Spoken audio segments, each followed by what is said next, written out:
Hello everybody, I'm Paul Beckwith, and in this video I want to talk about extinctions. I want to talk about mass extinctions on the planet. There's been the big five, and mostly I'll be focusing on the largest of those five, the Permian Triassic extinction about 252 million years ago. And the reason why is because a new article and a new paper just came out recently, and it talks about how the Permian mass extinction is linked to 10 degrees Celsius global temperature rise, average global temperature rise, and that completely reshaped the Earth's ecosystems on both the land and in the ocean. So I'll be talking specifically about this new research that just came out just a week or so ago. Okay, so this is the article. Oh, by the way, just want to give a little plug for, I have some merchandise available, so with a lot of my sayings. So what do I say at the end of each of my blurbs on my videos? I say connecting the dots on abrupt climate system mayhem. So this is what this shirt says, and there's basically a map, and it shows the ocean currents and the Atlantic. Of course, the AMOC failing would cause an abrupt climate system change. So a lot of my sayings are on shirts. There's about 10 or so on the website at the moment, and there's more coming, plus V-style cuts, t-shirts for women, earth tone colors, and any other requests that have come across in comments from what people are asking for. Plus, welcome to the Climate Casino. That's what I'm going to design shortly. Okay, so that's my little plug to, and the link to the Paul Beckwith store, you can just Google it, or I'll provide the link in the description of this video. Okay, so the Permian mass extinction linked to 10 degrees Celsius global temperature rise that reshaped Earth's ecosystems. This article is phys.org, and it's based on a peer-reviewed paper that just came out. So the mass extinction that ended the Permian geological epoch, so 252 million years ago, before our time, it wiped out most animals living on the Earth. The cause of it was huge volcanoes erupted, releasing 100,000 billion metric tons of CO2 into the atmosphere very rapidly. That CO2 destabilized the climate, and the carbon cycle led to dramatic global warming, deoxygenated the oceans, and it caused a mass extinction, both on land and in the oceans. But many plants survived, and they leave behind fossils that scientists can now use to model the 10 degree Celsius rise in global temperatures based on the distributions of the types of plants. So while fossilized spores and pollen of plants from the early Triassic do not provide strong evidence for a sudden and catastrophic biodiversity loss, both marine and terrestrial animals experienced the most severe mass extinction in Earth's history. So this is the paper. It's in Frontiers of Earth Science. I'll show you the PDF. It's open source. You can access it. Links are all in the description. But basically, life on Earth had to adjust to repeated changes in climate and the carbon cycle for several million years after the Permian Triassic extinction, the boundary. So the study links the land plant macrofossil assemblages. So macrofossil assemblages are basically the plant spores, fossilized spores, and the microfossils are the pollen of the plant. So you need a microscope to drill down and see that they're much smaller. I worked in a lab where pollen was the primary work that was being done, analysis of pollen and what it could tell you about the climate. So the macrofossil, the spore assemblages and numerical simulations basically show a shift from a cold climate state to one with a mean surface air temperature about 10 Celsius higher. That's consistent with the changes from the fossil record that are seen in the plant, and basically in what they tell us about the plant biomes at the time. So 5 stages were studied on either side of the Permian Triassic boundary. They combined a map of the Earth's geography, and I'll show with the plant fossil data, and some really cool results in the paper, which I'll show you. They use models against the observations to see what was going on. The biomes at the time range from hot, humid, tropical, ever wet biomes, so that's wet, lots of rainfall year-round, to seasonal, tropical, or temperate biomes and desert biomes. Different temperatures and CO2 levels favor different biomes. So in the cold temperature state, Permian state, tropical latitudes had desert, higher latitudes had cold temperate vegetation and tundra. But then when you got the hot states, with global average temperatures 10 Celsius higher, there was temperate vegetation at polar latitudes, desert at equatorial latitudes.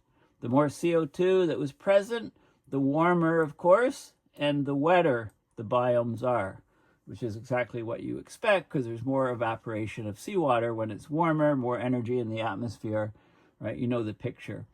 So they used a statistical analysis, the scientists, to estimate the similarity between the existing plant fossil records today and simulations of the biomes that would have flourished in different temperature states and CO2 levels 250-odd million years ago.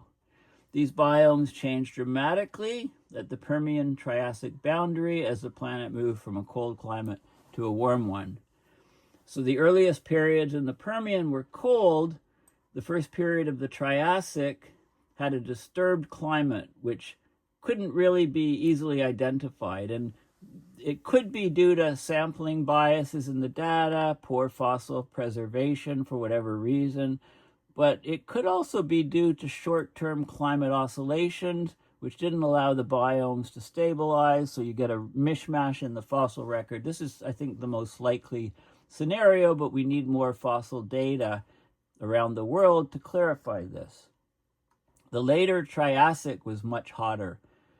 The temperatures stabilized 10 degrees Celsius higher than they were in the period before the transition.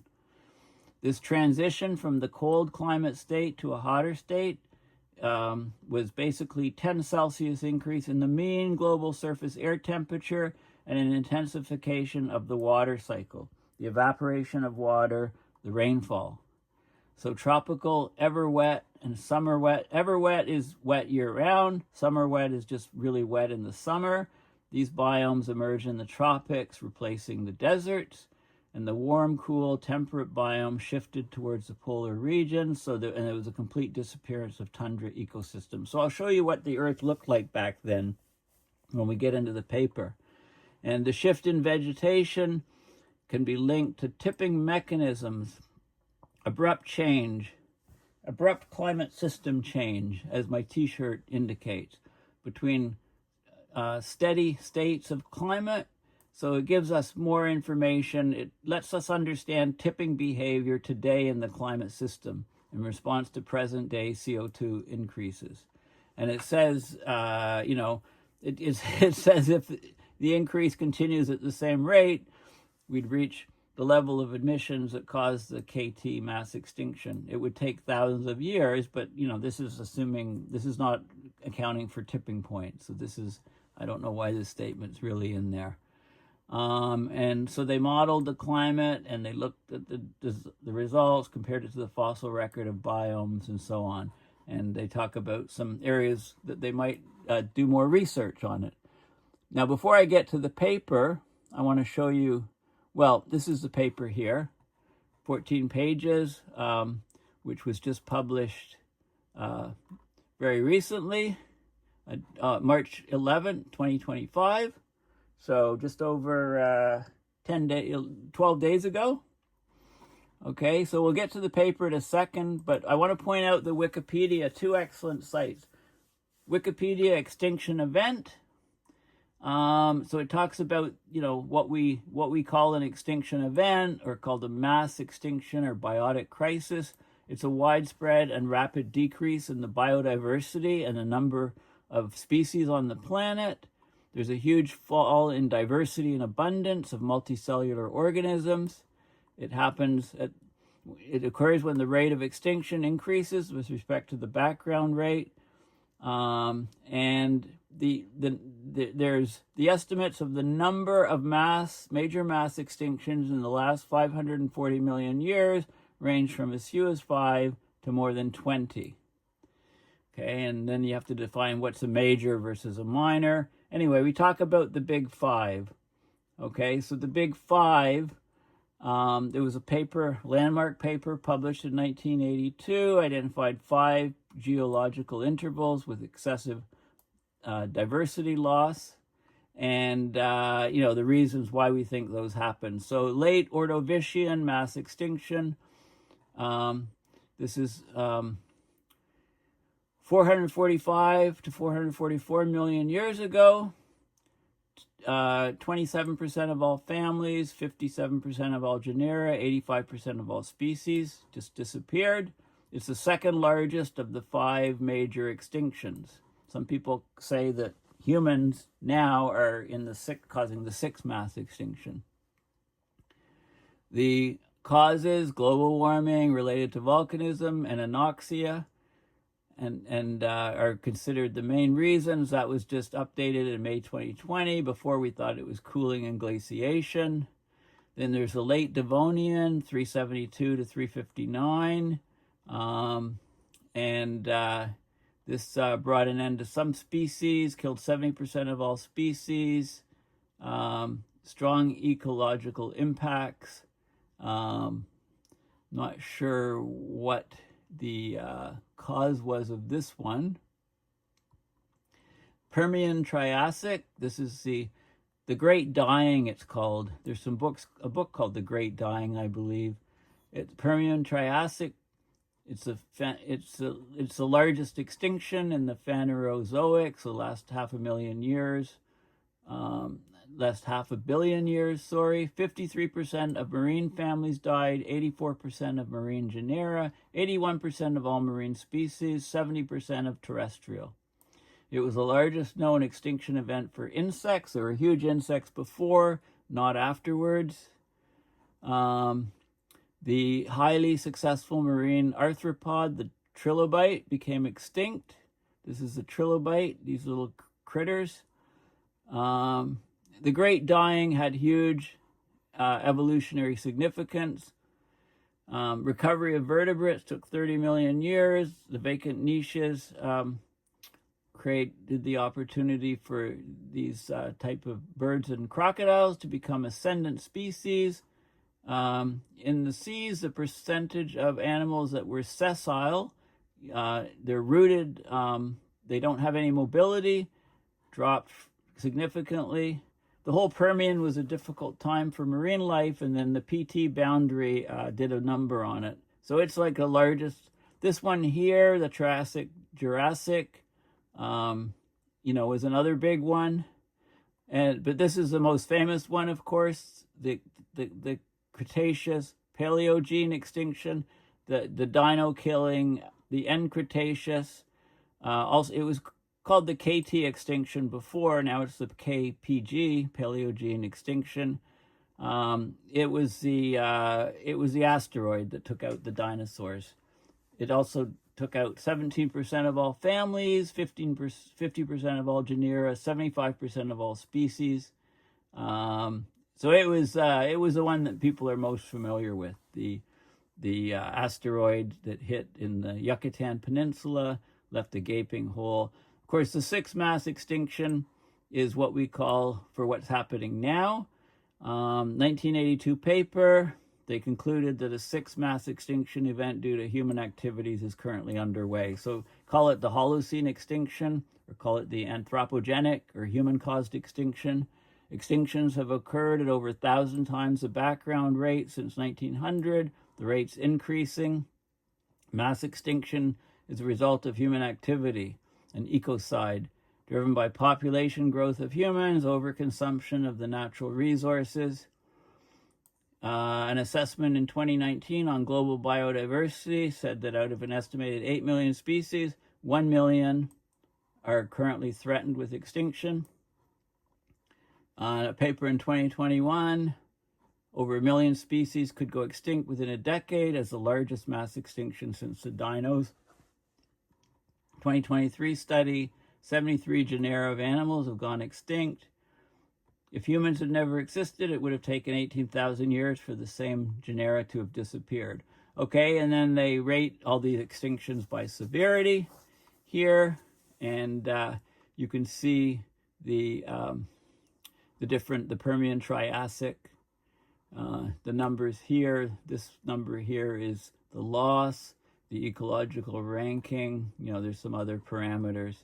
So 83% here, 73% here, and so on. Okay, so there's lots of data. How do we know about these extinction events? There's lots of info. This is, look where I am here. This Wikipedia page just goes on and on and on, loads of information, loads of references, etc. I just want to bring your attention to another one specifically on, you can go to a Wikipedia page on each one of these big 5 extinctions, even the 6th one that's ongoing. So just wanted to show you the Permian Triassic, and it gives you details about the Great Dying, okay? And that's the one that we're focusing on. 83% of genera, 70% of terrestrial vertebrate species, the greatest known mass extinction of insects. Okay, and you can look and see where, how it's dated, the records, the isotopes, and they talk about the cause too, the marine versus, so these are marine organism extinctions, many of them completely gone extinct, some of them, 3/4 cut down, 96% lost, and so on. Okay, so you can see the effect on marine creatures, and they talk about the terrestrial plants and so on. So this new paper could add to this particular section on terrestrial plants, and they talk terrestrial vertebrates, but they also talk about the recovery, how long it took, the marine ecosystems, how long it took. I'm scrolling down because they talk about the reason why this extinction happened, the causes, terrestrial plants. Let's keep going down. Coal gap, the different ideas for why it happened. Somewhere, hypothesis about cause. Explaining an event from 250 million years ago is difficult. Much of the evidence on land is eroded or deeply buried. The spreading seafloor is completely recycled over 200 million years, so there's no useful indications beneath the ocean on this extinction. And but what they do is they narrow it down. So here's the leading reason: volcanism, the so-called Siberian Traps. So the flood basalt, huge eruptions produced the large igneous province, volcanic rock province of the Siberian Traps. There's a separate wiki page for this. It was among the largest known volcanic events, put lava over 2 million square kilometers, roughly the size of Saudi Arabia, produced a catastrophic impact. The date matches to the extinction event. It caused one of the most rapid rises of atmospheric CO2 levels in the geological record, all these volcanoes. The rate of CO2 was 5 times faster than during the preceding mass extinction. So huge carbon sinks were overwhelmed. CO2 levels probably jumped from 500 to 4,000 ppm prior to the extinction to about 8,000 afterwards. Okay, so basically this is the smoking gun, if you like, the Siberian Traps. But there were some other theories. So there's another basalt event, volcanoes, methane clathrate gases, right? So methane hydrates could have, they took off after the eruption. So were they due to the eruption or did they take off before? So massive releases of methane from the clathrates may have contributed to the Paleocene, the Permian Triassic mass extinction. swift decrease in the 13 carbon to 12 carbon ratio. So lots of methane, vast release of methane would have caused huge global warming. So the clathrate hypothesis could have caused this to happen, or maybe it was a combination of things. Anyway, there's a lot of detail about that. And, what happened was there was a huge change of CO2 in the oceans, huge acidification. CO2 is 28 times more soluble in water than is oxygen. So the oceans could have absorbed huge amounts of CO2, not held as much oxygen, right? So the lack of oxygen and the acidification would have killed off many species in the oceans. There's a couple, so there would have been a lack of oxygen. And this one here, euxenia, is the presence of hydrogen sulfide. So if hydrogen sulfide was released in huge amounts from the volcanoes, it could have basically killed off the oceans. Okay, so that would have wiped out many ocean species. I mean, what happened then, nobody was around to know. We can only look at the records today, and these are all possibilities. Okay, so there's lots of good detail. And look, I still still loads and loads of stuff. Possible impact sites, could have been a meteor, and references galore. Obviously, this is being worked on and updated. The science isn't definite. Okay, so let's go back here to the paper, and I'm just going to show you some of the key factors in the paper. Okay, so 10 degrees Celsius higher rise, and let's just look at the figures here, because this is cool. This is what the Earth looked like back then. This is the equator here. This is the North Pole. This is the South Pole. Right? This is the this is longitude. Okay, so this is going to 180 east, 180 west. So this is circumventing a ring around the Earth. This is the equator. And this is the North Pole here, 90 degrees north. This is the South Pole, 90 degrees south. Okay, now that we've got that right. We had Pangea here, one landmass. We had the Tethys Sea, Selwyn Sea, and Panthalassa Sea. Maybe we have to rename this to the Trump Sea or something today. I don't know. Anyway, so this is what the Earth looked like. This was the elevation level. So there was some, the blue is all ocean. This is above sea level, 1,500 meters, right? There wasn't a lot of high elevation places. Okay, right? There was some high ridge here, some high areas here, but it was mostly 0 to 500 meters above sea level. And here's what happened. This is what we had in the cold state as a function of CO2 level. So 300 to about 330 was CO2 levels at the time. This was the cold state. This is about 17 Celsius surface air temperature. Global mean surface air temperature. The warm state, it jumped to about 22 or something, 23, so jump of 5 or 6 degrees. And then to the hot state, it jumped a lot more. We're over 30 degrees Celsius mean surface air temperature in the hot state. And this is carried for even higher CO2 levels. Okay, so that's one of the keys. And these different biomes were identified. And we have those on the planet today, and we have them on the planet back then. So it's identified. And here's what we get. This was the this is a hot state configuration. This is a cold state configuration. Okay, so this is desert here, warm to cool temperatures here. This is cold temperate regions, temperate forebland, not sure what that means, forebland, should have checked. This is tundra, okay, up above about 60 degrees north latitude. Okay, and then when we switched to the 10 degrees Celsius warmer state, we had things appearing here, tropical summer wet areas in the summer, surrounded by desert, and we lost the tundra. You know, it was mostly warm to cool, temperate, all the way to the poles, basically. And you can see the changes.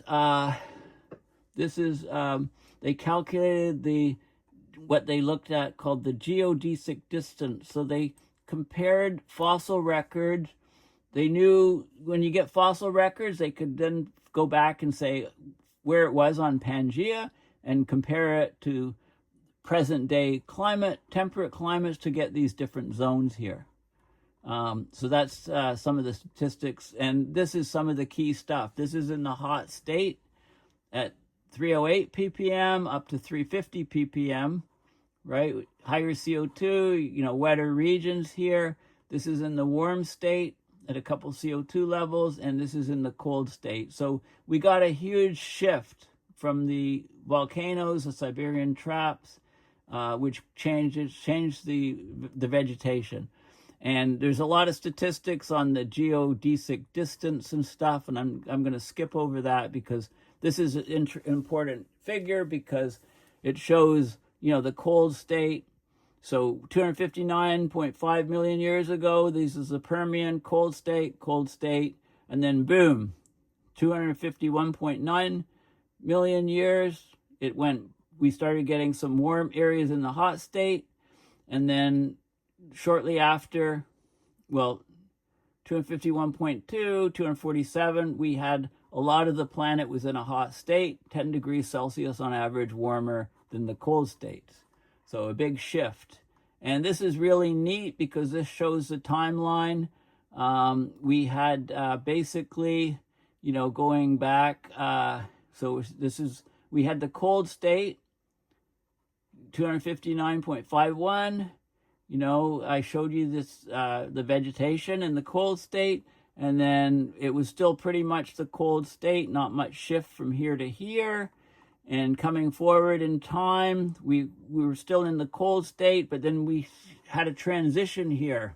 We don't know exactly the time of the transition period, but we jumped from this type of vegetation pattern on Pangea to this type here. And we continued got in the hot state and continued in the hot state moving forward. So stable climate in the hot state. This is kind of the recovery phase from here to here. You know, big jump here, ecological shifts, recovery stage, you know, and then continuing in this state. So this is a key figure of the whole paper. And then yeah, so basically that's the gist of it. So it's really cool to see, you know, key point is the Earth was quite different back then due to continental drift, right? One big continent and surrounded by oceans stretching all the way, you know, for the entire planet, you know, so stretching from the South Pole to the North Pole. And we jumped from a cold state to a hot state in a very short period of time. And from fossil records and knowing the movement of the planet, we can get the different zones throughout the transition. Again, going back to the key plot here. Well, this is one of the key figures showing jumping to a much warmer state. And then this is how, I really like this one, showing the land. So this is what Pangea looked like in terms of vegetation and climate. And then it looked, you know, and then it suddenly jumped and transitioned over a very relatively short period of time because of all these volcanoes going off, releasing CO2, and it jumped into a hot state. So we're the volcano right now, right? Today we're the volcano. We're undergoing the 6th mass extinction. And if we keep doing what we're doing, we're going to rocket up to a much warmer world. Thus the my saying, connecting the dots on abrupt climate system mayhem. Okay, so it's a fantastic paper. Thanks for listening. Please consider going to my website, paulbeckwith.net, and donating to PayPal to support my research and videos. Or somewhere in here is the Paul Beckwith store. If you just type in Google Paul Beckwith store, you can come here.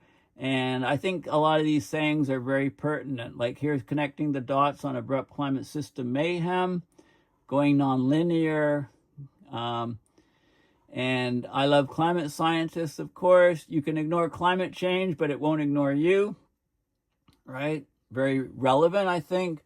All hell's breaking loose, climate mayhem, the polar vortex. This is one of my, weather wilding, weirding, and whiplashing. And what happens in the Arctic doesn't stay in the Arctic.